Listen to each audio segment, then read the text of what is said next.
Bonsoir. Bienvenue à tous ceux qui se joignent à nous pour la prière du soir en ce mardi 7 février. Au nom du Père et du Fils et du Saint-Esprit. Amen. Que ma prière devant toi s'élève comme un encens et mes mains comme l'offrande du soir. À toi le jour, Seigneur, à toi la nuit. Toi qui ajustas le soleil et les astres, c'est toi qui fixas les bords de la mer, l'hiver et l'été, c'est toi qui les formas. Jésus dit, je suis la lumière du monde, celui qui vient à moi ne marchera pas dans les ténèbres, il aura la lumière qui conduit à la vie. Chers amis dans le Christ, en présence du Dieu Tout-Puissant, d'un cœur docile et pénitent, confessons nos péchés, pour que dans sa bonté infinie et sa miséricorde, il nous accorde le pardon. Dieu de miséricorde, nous confessons que nous avons péché contre toi, en pensée, en parole et en acte, parce que nous avons fait et ce que nous avons omis de faire. Nous ne t'avons pas aimé de notre cœur. Nous n'avons pas aimé notre prochain comme nous-mêmes. Nous regrettons sincèrement ces fautes. Humblement, nous nous en repentons. Pour l'amour de ton Fils Jésus-Christ, prends pitié de nous et pardonne-nous. Alors ta volonté fera notre joie, et nous pourrons marcher dans tes chemins, pour la gloire de ton nom. Amen. Que le Dieu Tout-Puissant nous fasse miséricorde, qui nous pardonne nos péchés par Jésus-Christ notre Seigneur, qui nous a fait mis en tout bien, et par la puissance de l'Esprit Saint, qui nous garde pour la vie éternelle. Amen. Dieu, viens à mon aide. Gloire au Père et au Fils et au Saint-Esprit, au Dieu qui est, qui était et qui vient, pour les siècles des siècles. Amen. L'hymne de joie et lumière. Joie et lumière de la gloire éternelle du Père, le très haut, le très saint, ô Jésus-Christ. Parvenu à la fin de ce jour, contemplant cette clarté dans le soir, nous chantons le Père et le Fils et le Saint-Esprit de Dieu. Oui, tu es digne d'être chanté dans tous les temps par des voix sanctifiées. Fils de Dieu qui donne vie, tout l'univers te rend gloire.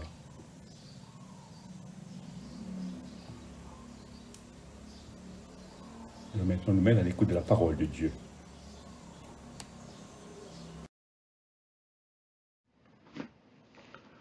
Le psaume 33.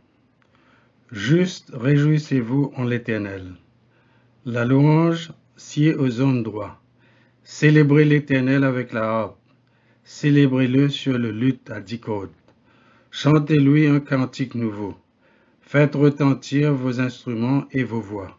Car la parole de l'Éternel est droite, et toutes ses œuvres s'accomplissent avec fidélité. Il aime la justice et la droiture. La bonté de l'Éternel remplit la terre. Les cieux ont été faits par la parole de l'Éternel, et toutes leurs armées par le souffle de sa bouche. Il amoncelle un tas les eaux de la mer. Il met dans des réservoirs les abîmes. Que toute la terre craigne l'Éternel, que tous les habitants du monde tremblent devant lui. Car il dit, et la chose arrive. Il ordonne, et elle existe. L'Éternel renverse les desseins des nations. Il anéantit les projets des peuples. Les desseins de l'Éternel subsistent à toujours, et les projets de son cœur de génération en génération. Heureuse la nation dont l'Éternel est le Dieu. Heureux le peuple qu'il choisit par son héritage. L'Éternel regarde du haut des cieux. Il voit tous les fils de l'homme. Du lieu de sa demeure, il observe tous les habitants de la terre. Lui qui forme leur cœur à tous, qui est attentif à leur action. Ce n'est pas une grande armée qui sauve le roi. Ce n'est pas une grande force qui délivre le héros. Le cheval est impuissant pour assurer le salut, et toute sa vigueur ne donne pas la délivrance. Voici l'œil de l'Éternel est sur ceux qui le craignent, sur ceux qui espèrent en sa bonté, afin d'arracher leur âmes à la mort et de les faire vivre au milieu de la famine. Notre âme espère en l'Éternel, il est notre secours et notre bouclier. Car notre cœur met en lui sa joie, car nous avons confiance en son saint nom. Éternel, que ta grâce soit sur nous, comme nous espérons en toi. Gloire soit au Père, au Fils et au Saint-Esprit. Comme il était au commencement, comme il est maintenant et comme il sera éternellement. Amen. La première lecture est tirée du livre de la Genèse, le chapitre 24, les versets 29 à 67. Rebecca avait un frère nommé Laban. Celui-ci se précipita au dehors et courut rejoindre le serviteur près de la source, car il avait vu l'anneau et les bracelets au poignet de sa sœur, et il avait entendu Rebecca raconter ce que l'homme lui avait dit. Il alla donc trouver le serviteur qui se tenait avec les chameaux près de la source. Il lui dit : « Viens chez nous, homme béni de l'Éternel. Pourquoi restes-tu dehors ? J'ai préparé la maison et fait de la place pour tes chameaux. » Alors le serviteur entra dans la maison, et Laban fit décharger les chameaux et leur fit donner de la paille et du fourrage. Il fit apporter aussi de l'eau pour lui laver les pieds, ainsi qu'aux hommes qui l'accompagnaient. Puis il leur servit le repas, mais le serviteur prit la parole. « Je ne mangerai pas avant d'avoir dit ce que j'ai à dire. »« Eh bien, parle, lui dit Laban. »« Je suis le serviteur d'Abraham, lui dit-il. L'Éternel a richement béni mon maître, et il a fait de lui un homme important. Il lui a donné des moutons, des chèvres et des bovins, de l'argent et de l'or, des serviteurs et des servantes, des chameaux et des ânes.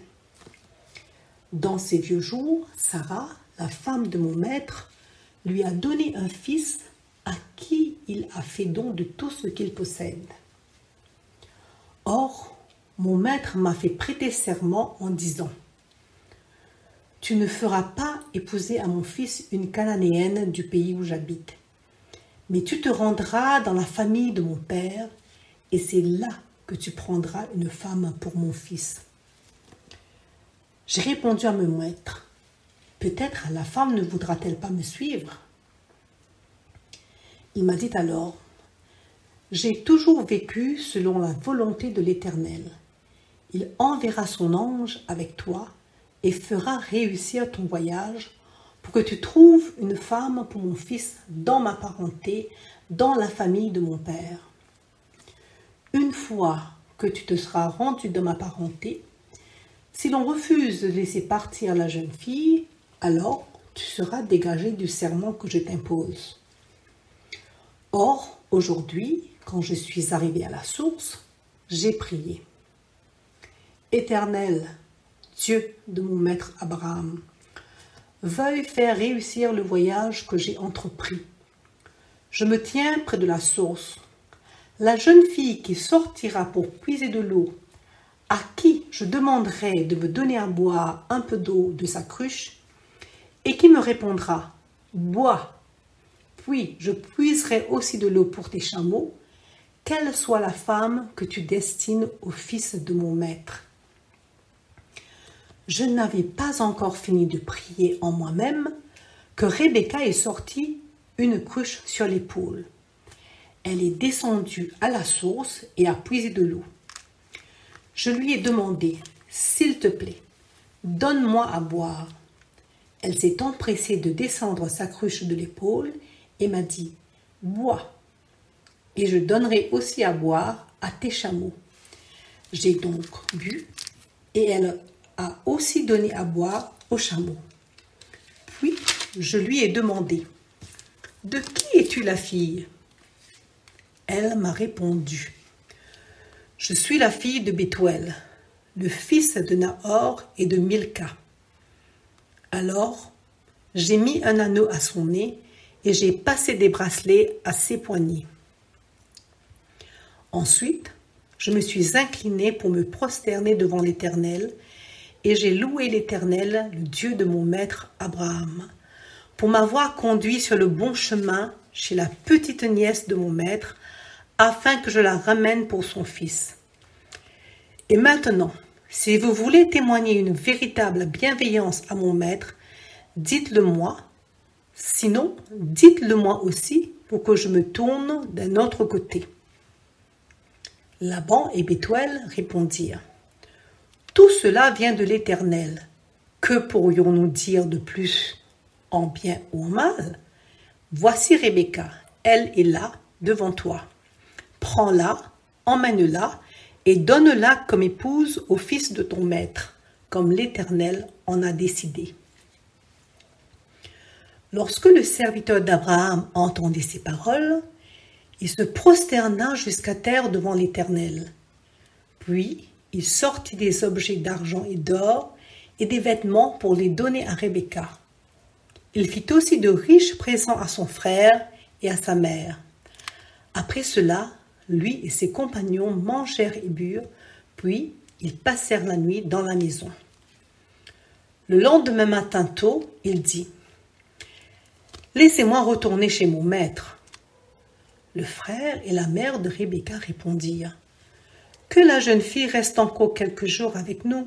Dans une dizaine de jours, tu partiras avec elle. Mais il plaida: Ne me retardez pas. Puisque l'Éternel a fait réussir mon voyage, laissez-moi partir de suite pour retourner chez mon maître. Appelons la jeune fille, dirent-ils, et demandons-lui son avis. Ils appelèrent donc Rebecca et lui demandèrent: Veux-tu partir avec cet homme? Elle répondit: Oui. Alors ils firent leurs adieux à Rebecca, leur sœur, à sa nourrice et aux serviteurs d'Abraham, ainsi qu'à ses compagnons. Ils bénirent Rebecca et lui dirent: Toi, notre sœur, puisses-tu devenir la mère de milliers, et que ta descendance se rende maître de tous ses ennemis. Alors Rebecca et ses servantes se levèrent et montèrent sur les chameaux pour suivre le serviteur. C'est ainsi que le serviteur emmena Rebecca avec lui. Isaac s'était établi dans la région du Negev et il revenait du puits de la Shéroua. Le soir, il était sorti seul dans les champs pour se promener. Levant les yeux, il aperçut au loin des chameaux qui venaient vers lui.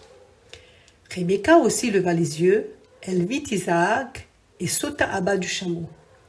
Elle demanda au serviteur: Qui est cet homme qui vient à notre rencontre dans la campagne? Le serviteur répondit: C'est mon maître. Alors elle prit son voile et se couvrit le visage. Le serviteur raconta à Isaac tout ce qu'il avait fait. Là-dessus, Isaac conduisit Rebecca dans la tente de Sarah, sa mère. Il la prit pour femme et il l'aima. C'est ainsi qu'il fut consolé de la mort de sa mère. Parole du Seigneur.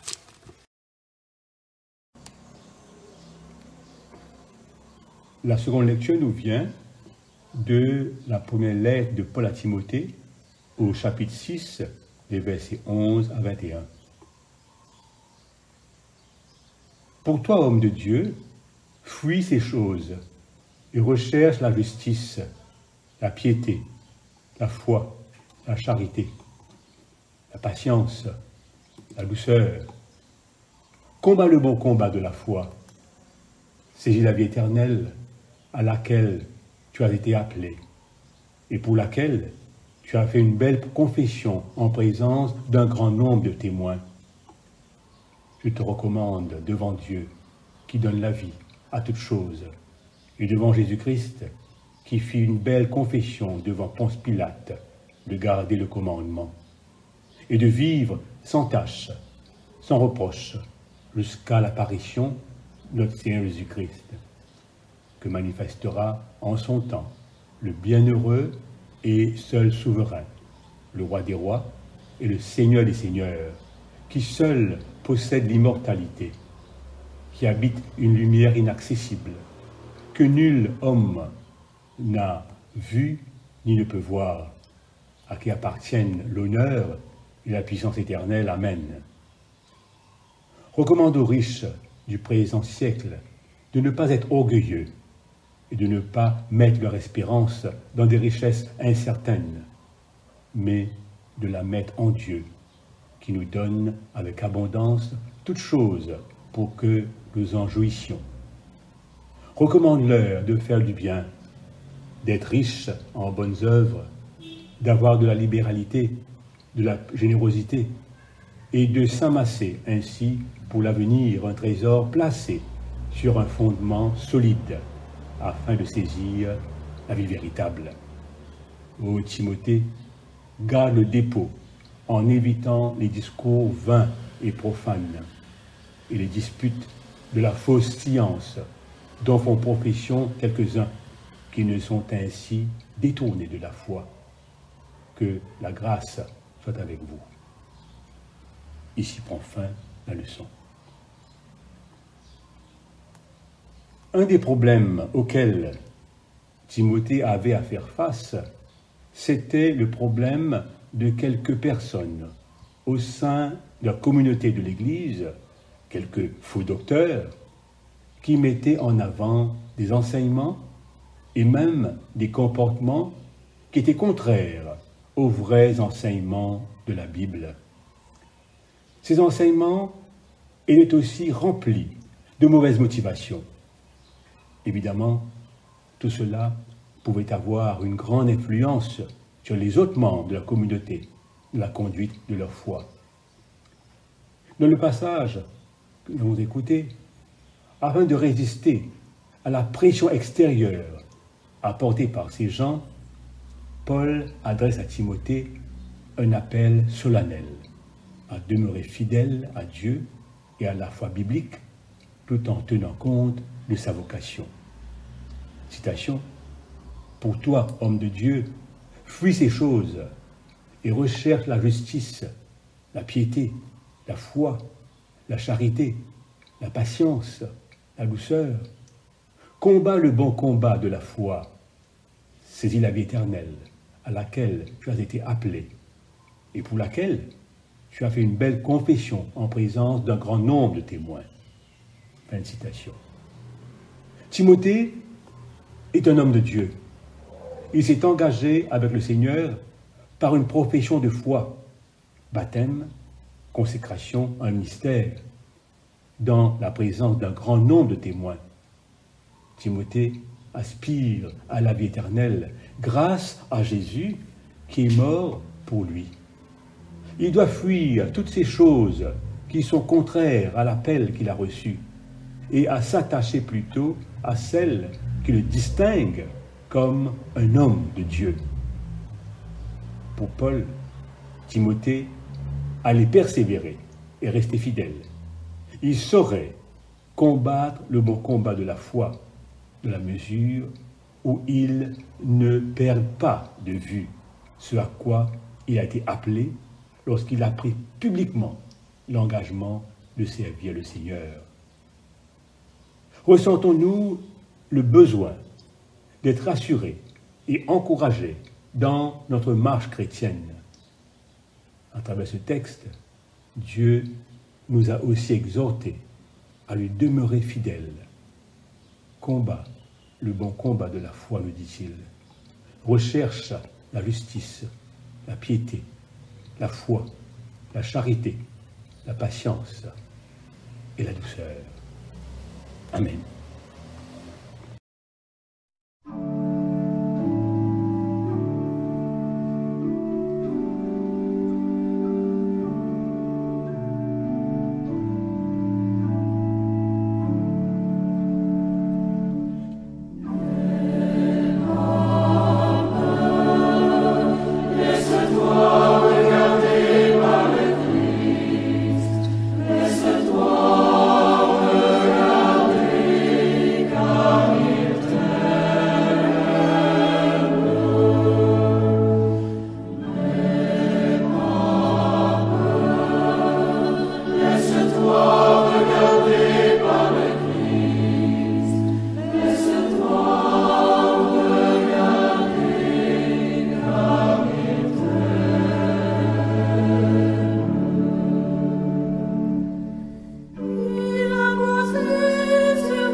Nous prenons le cantique de Marie, le Magnificat.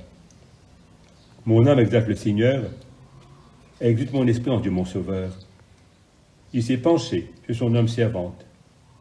Désormais tous les âmes me diront bienheureuse. Le puissant fit pour moi des merveilles, saint est son nom. Son amour s'étend d'âge en âge sur ceux qui le craignent. Il prend la force de son bras, il disperse les superbes, il renverse les puissants de leur trône, il élève les humbles. Il comble de bien les affamés, renvoie les riches les mains vides.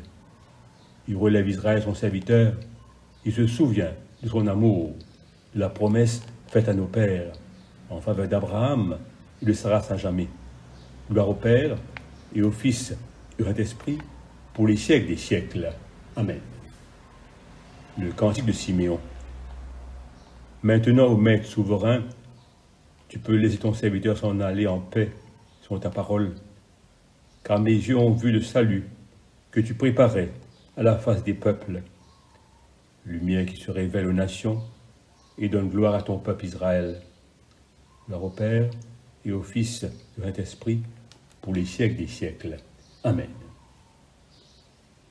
Nous disons ensemble le symbole des apôtres.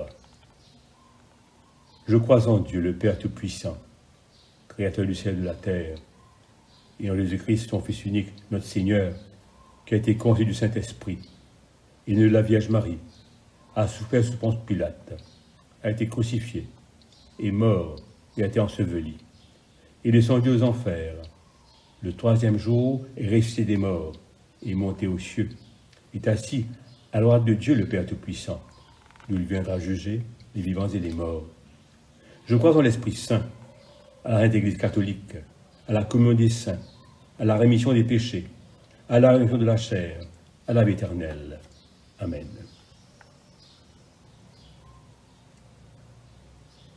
Comme nous avons appris le Seigneur, nous te prions. Notre Père qui es aux cieux, que ton nom soit sanctifié, que ton règne vienne, que ta volonté soit faite sur la terre comme au ciel. Donne-nous aujourd'hui notre pain de ce jour. Pardonne-nous nos offenses, comme nous pardonnons aussi à ceux qui nous ont offensés. Et ne nous soumets pas à la tentation, mais délivre-nous du mal, car c'est à toi qu'appartient le règne, la puissance et la gloire, pour les siècles des siècles. Amen. Prions ensemble le Seigneur. Après chaque intention de prière, nous disons « Seigneur, exauce-nous. Seigneur, exauce-nous. » Nous sommes des pécheurs. Veuille nous pardonner et nous rendre libres en ton amour. Seigneur, exauce-nous.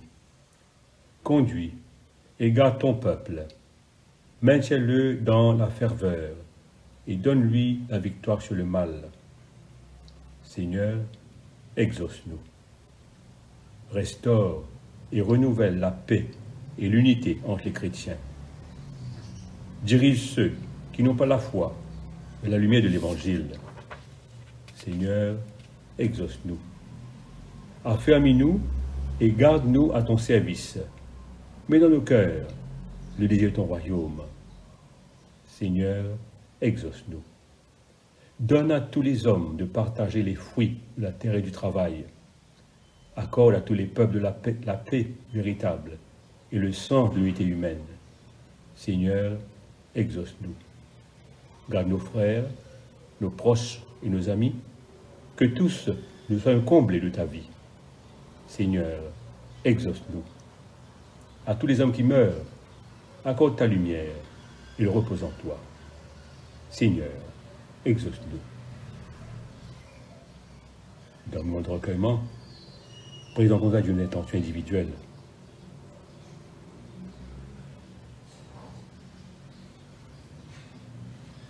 Prions encore le Seigneur. Dieu de sainteté, nous te rendons grâce de nous avoir gardés aujourd'hui dans ta miséricorde. Et nous te prions de nous protéger aussi tout au long de cette nuit. Nous nous remettons tout entier en tes mains, que le mal n'ait aucun pouvoir sur nous. exauce-nous par le Christ notre Seigneur. Amen.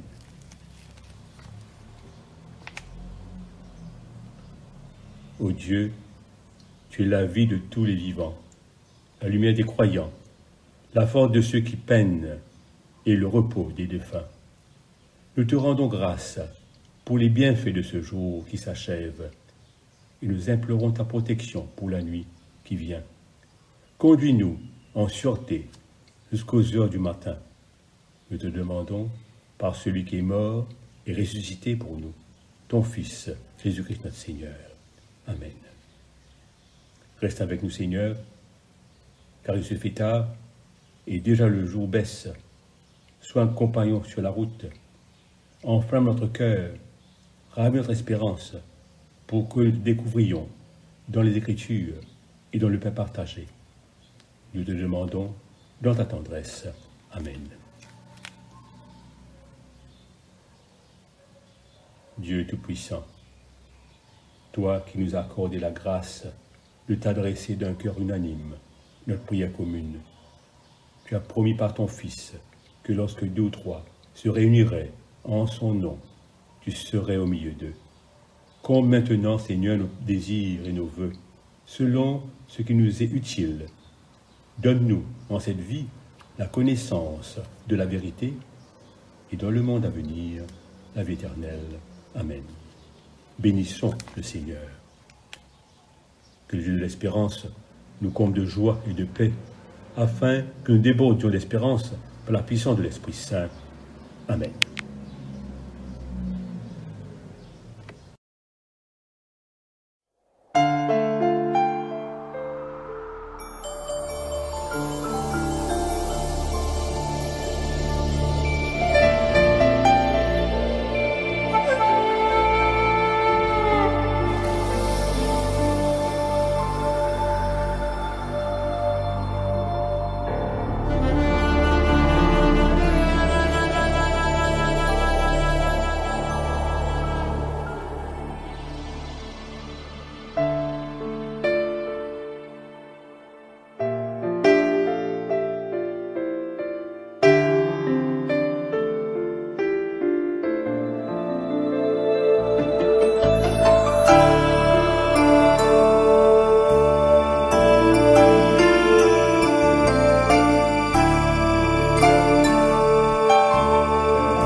C'est notre arrogance. Pardon, Seigneur, pardon pour toutes nos pensées impures. Viens changer nos cœurs si durs, nos raisonnements obscurs. Oh, relève-nous, nous sommes tombés si bas. Oh, relève-nous, par ta grâce et ton pardon.